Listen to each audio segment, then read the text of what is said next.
Hello Teknolovers, drama peristiwa pembunuhan yang menyeret petinggi Polri semakin mencoreng citra kepolisian di antara banyaknya perhatian publik.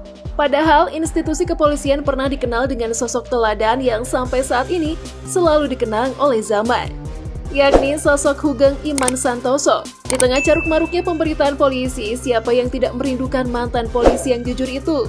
Mari kita berkenalan atau mengingat kembali sosok Jenderal Hugeng, Kapolri yang dikenal jujur berikut ini.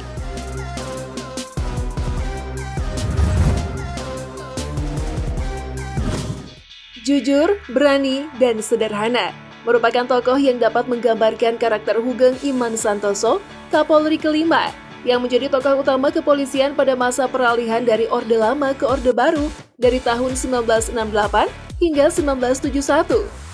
Hingga namanya menjadi besar di kepolisian dan dikenal sebagai polisi yang jujur. Integritas Jenderal Hugeng begitu terkenal hingga Kiai Haji Abdurrahman Wahid atau Gus Dur, Presiden keempat Republik Indonesia, mengabadikannya dalam sebuah lelucon legendaris yang berbunyi, di Indonesia ini hanya ada 3 polisi jujur, yakni polisi tidur, patung polisi, dan Hugeng. Pria kelahiran Pekalongan 14 Oktober 1921 ini tak hanya menjabat polisi, tapi juga kementerian. Pada tahun 1965, atas usul Sri Sultan Hamengkubuwono IX, Presiden Soekarno, Hugeng dianggap layak menjadi menteri meskipun berlatar belakang polisi. Sejak masa sekolahnya, Hugeng juga dikenal sebagai orang yang cerdas. Ia dan 2 temannya, Sayuti Melik dan Dr. Subandrio, pada akhir tahun 1945 ditugaskan oleh Gubernur Jawa Tengah, Wongsonegoro, untuk menyelidiki revolusi sosial di 3 wilayah, yaitu Tegal, Brebes, dan Pemalang. Selain itu, selama belajar di Algemene Middlebury School atau AMS Yogyakarta, atau SMA sederajat, Hugeng menikmati musik dan mendapatkan uang saku sebagai anggota band Hawaii di radio, restoran, dan hotel.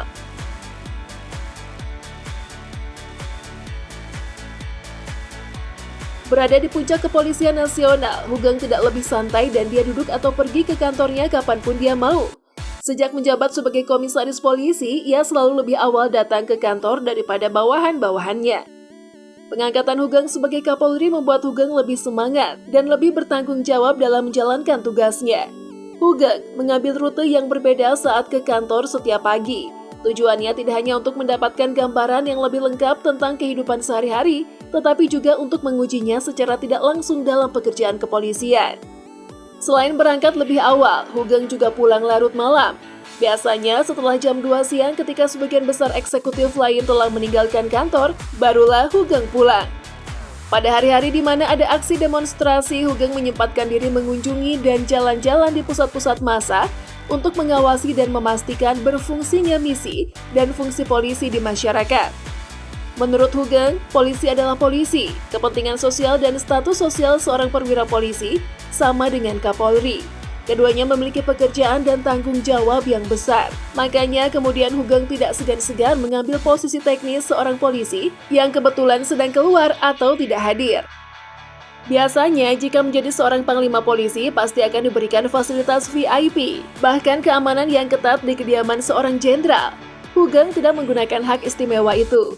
Hugeng merasa penting semuanya tidak begitu penting, karena menurutnya, seorang petugas polisi dengan pangkat apapun termasuk Kapolri, ia adalah polisi biasanya di mana rumahnya seharusnya bisa diakses oleh semua masyarakat sebagai tempat komunikasi dan wadah pengaduan. Selain menerima keluhan dari warga, rumah Hugeng juga berfungsi sebagai pusat komando. Namun, ia lebih fokus pada fungsi komando yang lebih ditentukan oleh sistem dan peralatan komunikasi. Selain menolak hak istimewa, Hugeng juga sangat menentang yang namanya suap. Suap pejabat pemerintah adalah cerita lama, termasuk pengalaman Hugeng. Namun, dia tidak tertarik merayu seorang wanita muda keturunan Tionghoa asal Makassar yang ternyata menjadi tersangka kasus smoker, di mana wanita itu meminta agar gugatannya dibatalkan atau diberhentikan. Dikenal licik, wanita tersebut telah berkali-kali lolos dari hukum karena banyak koneksi di jajaran pemerintahan, polisi, dan militer. Suatu hari dia datang ke kantornya untuk merayu Hugeng. Bahkan wanita itu mengatakan Hugeng telah disuap untuk sebuah sedan Mercedes-Benz. Mengetahui ia difitnah, Hugeng terkejut dan sangat marah. Bahkan atas rasa hormat, dia tidak menyukainya. Kasus wanita muda tersebut akhirnya dibawa ke pengadilan dan dijatuhi hukuman penjara. Hugeng belum pernah memiliki limosin sebelumnya, jadi ia jelas terkejut.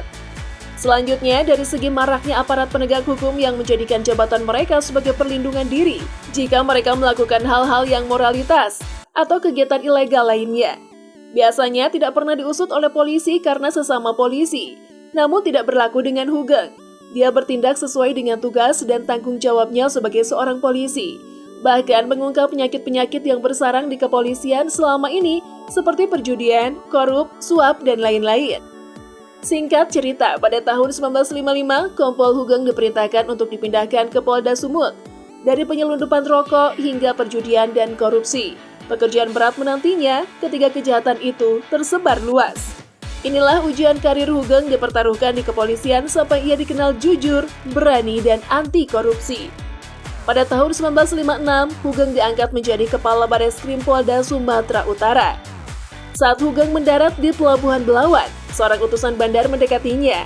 Utusan itu menyapa Hugeng untuk memberikan hadiah mobil dan rumah. Tapi ia menolak dengan halus. Hugeng memilih untuk tinggal di Hotel The Boer sampai tempat tinggal resmi tersedia.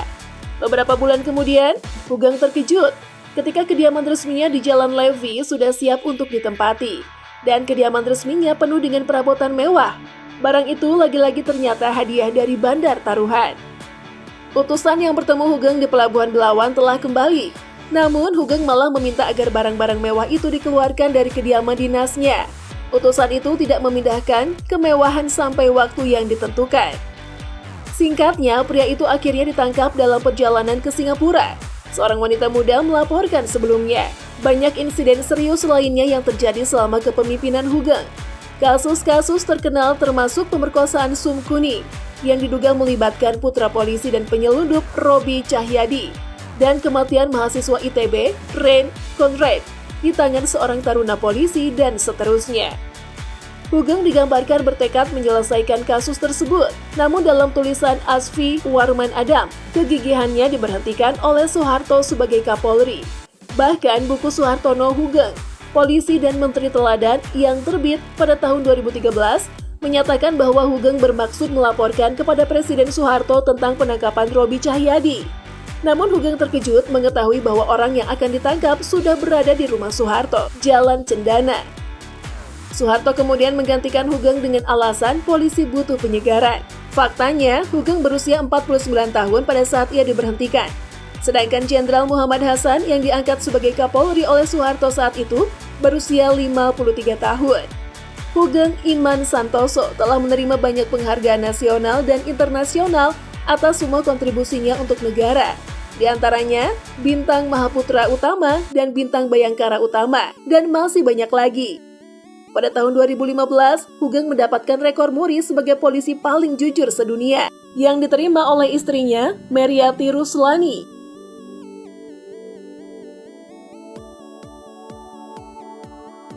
Pria kelahiran Pekalongan ini tidak ingin menimbun kekayaan untuk keluarganya selama menjadi Menteri Negara ataupun menjadi Kapolri. Pada saat ia menjadi komisaris polisi, ia tidak memiliki rekening bank atau bahkan aset. Kebanggaannya dalam menjaga integritas sebagai polisi yang lugu dan jujur. Dari tahun 1966 hingga 1971, Kapolri Hugeng Imam Santoso ternyata hanya menerima pensiun bulanan sebesar Rp10.000. Dia telah menerima pensiun selama beberapa dekade, hingga tahun 2001 tepatnya. Barulah pada tahun 2001 gaji pensiun tersebut disesuaikan sekitar Rp1 juta setiap bulan. Saat itu kehidupan Hugeng dan keluarganya sedang mengalami masa-masa sulit. Hugeng tidak memiliki rekening tabungan mewah seperti polisi saat ini yang disebut-sebut memiliki rekening gemuk. Setelah pensiun, Hugeng beralih ke melukis. Untuk menghidupi keluarganya, Hugeng menjual lukisannya.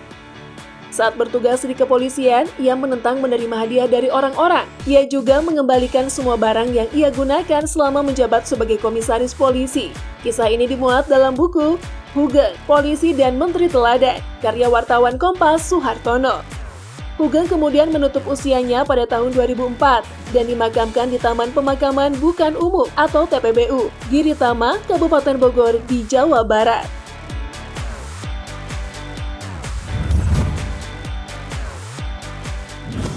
Itulah sosok Jenderal Hugeng, polisi yang dikenal jujur.